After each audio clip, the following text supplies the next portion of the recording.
નમસ્કાર, આપ જોઈ રહ્યા છો સ્પાર્ક ટુડે ન્યૂઝ. આપની સાથે હું સોનલ મકવાના. રથયાત્રાની તૈયારીઓ વડોદરા શહેરમાં પૂરજોશમાં ચાલી રહી છે. 41મી રથયાત્રાનું વડોદરા શહેરમાં આયોજન થવા જઈ રહ્યું છે અને ત્યારે ખૂબ જ પૂરજોશમાં તૈયારીઓ વડોદરા શહેરના ઇસ્કોન મંદિર ખાતે ચાલી રહી છે. ઇસ્કોન મંદિર ખાતે તમામ પ્રકારની તૈયારીઓની શરૂઆત કરી દેવામાં આવી છે. 1 જુલાઈના રોજ રથયાત્રાનું વડોદરા શહેરમાં જ્યારે આયોજન કરવામાં આવ્યું હોય અને કોરોના કાળ બાદ ફરી એક વખત જ્યારે ભગવાન નગરચર્યાએ નીકળવાના હોય ત્યારે કયા પ્રકારની તૈયારી ઇસ્કોન મંદિર તરફથી કરવામાં આવી રહી છે તેની માટે વાતચીત કરવા માટે ઇસ્કોન મંदिर व्यवस्थापक नित्यानंद जी महाराज अपने साथ है. सर महाराज, पहला तो आपका स्वागत है स्पार्क टुडे न्यूज़ में. बहुत बहुत हम रथ यात्रा वडोदरा शहर में निकालने वाला है और कोरोना काल के बाद यह आयोजन जब हो रहा है तो किस प्रकार की तैयारियां यहाँ पे चल रही है? देखिए, सर्वप्रथम मैं आप स्पार्क टुडे के माध्यम से आप सबको और आपके दर्शकों को बहुत सारी ढेर शुभकामनाएं देते हैं और ऐसा भगवान से आशा व्यक्त करते हैं, उनसे निवेदन करते हैं कि आप लोग भी कुशल रहें और हमारा शहर ही नहीं, गुजरात अपितु पूरा राष्ट्र, चूँकि जो ये भयंकर महाकाल से हम आप सभी निकले हुए हैं, ये बहुत दयनीय और दुखदायी था.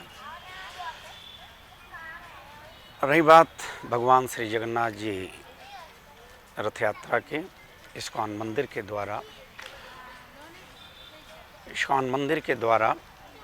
41वीं रथ यात्रा है और शायद आपको ज्ञात है कि नहीं ज्ञात है, लेकिन वडोदरा शहर एक संस्कारी नगरी है और आज भी भगवान के दर्शन के लिए, ये रथ के दर्शन के लिए लोग कितने दिनों से एक आशा लगाए बैठे हैं कि ये रथ यात्रा आषाढ़ी सुद बीज के दिन, जो इस बार 1 जुलाई को है, और बड़ौदा रेलवे स्टेशन से 12:30 बजे रथ का शुभारंभ होगा. भगवान जगन्नाथ जी, सुभद्रा जी और बलभद्र उनके भाई बलराम जी के द्वारा. अब रही बात रथ यात्रा संबंधी जो सूचनाएं हैं, प्रशासन की तरफ से एकदम सुंदर व्यवस्था है और बड़ौदा शहर की तरफ से जो जनमानस है, चूँकि ये सब शिस्त हैं और संस्कारी है, नगरी है, सब संस्कार के अंदर सब एकदम भरा हुआ है, तो उस हिसाब से भगवान की दया से ये रथ यात्रा उन्हीं जगन्नाथ जी का है और वो व्यवस्थित रूप से टाइम पे जिस दोनों का 1 जुलाई को व्यवस्थित रथ यात्रा निकलेगी. अब रही बात व्यवस्था की, कैसे क्या क्या नहीं, तो इसमें मैं आपको बता देता हूँ. इस बार 30 टन जी.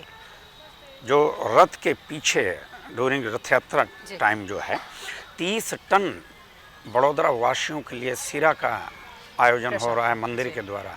300 डिब्बा घी जा रहे हैं, टीन घी जा रहे हैं और हमें लगता है, और शाम के उस दिन 5:30 बजे से सायंकाल 1 जुलाई को सबके लिए ओपन भंडारा है. कोई भी आए, यहाँ प्रसाद सबको प्राप्त होगा. रही बात, चूँकि पिछले बार कोरोना की स्थिति थी, हमारे कमिश्नर साहब शमशेर सिंह जी बड़ी भगीरथ प्रयास किए और उनके माध्यम से रथ यात्रा, चूँकि एक उनको जो है कर्फ्यू लगाना पड़ा और नियमितः शाम के निकलती थी, तो उस दिन सुबह निकली पिछले साल. लेकिन इस बार चूँकि अभी मौसम सभी ठीक है और सभी प्रकार से सारी स्थिति परिस्थिति रथ यात्रा के अनुकूल है और निर्धारित समय पे भगवान श्री जगन्नाथ जी भक्तों को रथ के माध्यम से भ्रमण करने के लिए निकलेंगे और सारे भक्तों को दर्शन देंगे. जी. जैसे कि हमने तैयारियों के बारे में बात किया महाराज, लोगों में उत्साह बहुत है, क्योंकि हम पिछले साल की बात करें तो लोग अपने घरों से बिल्डिंग पे चढ़ के, आपने तो देखा होगा कि वहाँ से फूल बरसा रहे थे, भगवान को नमन कर रहे थे और ऐसे दृश्य हमने भी दिखाए हैं, लोगों तक पहुँचाए हैं रथ यात्रा के. सिर्फ 100-150 लोगों के बीच हम निकले थे रथ यात्रा लेकर, लेकिन इस बार पूरा शहर जुड़ेगा. और प्रशासन की ओर से भी काफ़ी तैयारियां की जा रही है। यहाँ मंदिर में कुछ खास अलग व्यवस्था की गई है? देखिए, मंदिर की व्यवस्था यूजली एक पैटर्न है, उसी के हिसाब से होती है। हमारा मंदिर चूँकि ये भगवान का रथ है जो आप देख रहे हैं, पहले तो आपके दर्शकों को हम ये बताना चाहें कि कितने बच्चे इसको श्रृंगार करने में लगे हुए हैं। ये आज से नहीं, 3-4-5 दिन से ये बच्चे काम कर रहे हैं। रथ की जो पहिए हैं, ये जो आप देखें वुडन वर्क, लकड़ी का काम, ये सब चीज़ बहुत सारे काम होते हैं रथ को चुस्त और दुरुस्त करने के लिए।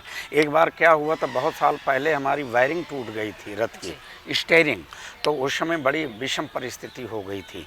तो इसलिए एक एक चीज़ को ब्रेक से लेकर के, स्टीयरिंग से लेकर के सभी चीज़ों, कैनोपी जिसको आप शायद देखें वहाँ पर लगा हुआ है, वो सिस्टम है जिससे ऊपर और नीचे दोनों होता है।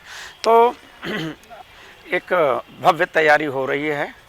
1 जुलाई को सुबह शाम यहाँ पर लोगों का बड़ा हुजूम होगा और चूँकि सब बेसब्री से इंतज़ार कर रहे हैं, तो बड़ौदा रेलवे स्टेशन से आशा है, जो आप कह रहे हैं, आपके माध्यम से आपके दर्शकों को स्पार्क टुडे के माध्यम से हम ये कहना चाहते हैं कि आप सब भी देखें, ये भगवान की यात्रा है, कोई व्यक्ति विशेष का नहीं है कि सबको बुलाना पड़ेगा, रेला इकट्ठा करना पड़ेगा, ना, ऑटोमेटिक स्वतः बच्चे से लेकर के देख रहे हैं आप। जैसे आप बताइए कि लोग फूल, चूँकि लॉकडाउन नहीं, वो कर्फ्यू लगा था, लेकिन जैसे तैसे लोग फूल इत्यादि का प्रयास कर रहे थे फेंक, मतलब ये स्वतः है, क्योंकि ये भगवान का है। और इसमें कोई व्यक्ति बैठ जाता है या कोई कुछ, तो हमें लगता है कि उसके ही अंडली मंडली कमंडली साथ होती, बाकी कोई नहीं होता है। ये भगवान का है, इसलिए इतना सुंदर आयोजन होगा और सभी भक्तों के लिए होगा। प्रसाद अनवरत रेलवे स्टेशन से लेकर के Baroda high school polo ground तक रहेगा और मंदिर में सायंकाल जितने भी लोग आएंगे सबके लिए प्रसाद की पूरी व्यवस्था होगी। जी, धन्यवाद महाराज। थैंक यू, बहुत बहुत धन्यवाद आप सबका भी। पुनः एक बार आपको, आपकी टीम को और आपको दर्शकों को भगवान श्री जगन्नाथ जी की कृपा अनुकंपा अनवरत रहे, यही हम कामना करते हैं। हरे कृष्ण। જેમ કે આપણે જોઈ રહ્યા છે, તૈયારીઓ ઇસ્કોન મંદિર ખાતે ચાલી રહી છે। આપણી સાથે ઇસ્કોન મંદિરના વ્યવસ્થાપક નિત્યાનંદજી મહારાજ હતા, તેમના દ્વારા પ્રશાસન તરફથી શું વ્યવસ્થા કરવામાં આવી રહી છે અને ખાસ ઇસ્કોન મંદિર શું વ્યવસ્થા કરી રહ્યું છે તેના વિશે તેમના દ્વારા જણાવવામાં આવ્યું। અને આપણે સૌ જેની બેસબરીથી રાહ જોઈ રહ્યા છે તે 1 જુલાઈએ રથયાત્રા જ્યારે વડોદરા શહેરમાં નીકળવાની હોય તો આપણે સ્વયં એ રથયાત્રામાં તમામ લોકો જોડાવાના છે, કારણ કે આ વખતે ભગવાન પોતે નગરચર્યાએ નીકળવાના છે। આ વખતે મંદિર પરિસરમાં નહીં કે પછી કર્ફ્યુની વચ્ચે ભગવાન નથી નીકળવાના, પરંતુ આપણે સૌને દર્શન આપવા માટે જ્યારે ભગવાન નીકળવાના હોય ત્યારે સૌએ આ રથયાત્રામાં જોડાવું અને ભગવાનના આશીર્વાદ લેવા, એ જ આપ સૌને વિનંતી રહેશે। કેમેરા પર્સન ગૌતમ સોનીને સાથે હું Sonal Makwana, spark today news.